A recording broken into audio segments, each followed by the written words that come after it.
અત્યારે હાલમાં આવી મોટી ખબર। અયોધ્યાના કુમારગંજ વિસ્તારમાં એક ગામના વૃદ્ધ મહિલાએ 4 લોકો પર દુષ્કર્મનો આરોપ લગાવ્યો છે। પોલીસે ચારે વિરુદ્ધ દુષ્કર્મની કલમો હેઠળ કેસ નોંધીને મહિલાને મેડિકલ તપાસ માટે મોકલી છે। દુષ્કર્મના મામલે 2 કિશોર અને 1 આડેધડની ધરપકડ કરી લેવાઈ છે। પોલીસનું કહેવું છે કે ચોથા આરોપીની શોધખોળ ચાલુ છે।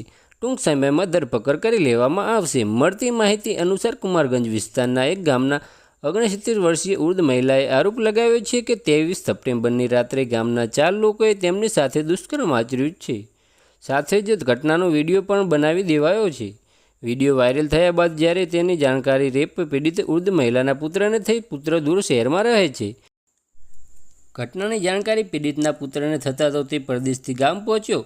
પોતાની માતાને લઈને પોલીસ સ્ટેશન પહોંચીને દુષ્કર્મ આરોપીઓ વિરુદ્ધ માહિતી આપી। માહિતીના આધારે પોલીસ સંબંધિત કલમો હેઠળ કેસ નોંધીને 3 આરોપીઓની ધરપકડ કરીને કાયદેસરની કાર્યવાહી શરૂ કરી દીધી છે। બસ આજ માટે આટલું જ, અને અમારી યુટ્યુબ ચેનલ પર નવા હોય તો લાઇક, શેર અને સબસ્ક્રાઈબ કરતા જાજો। ધન્યવાદ।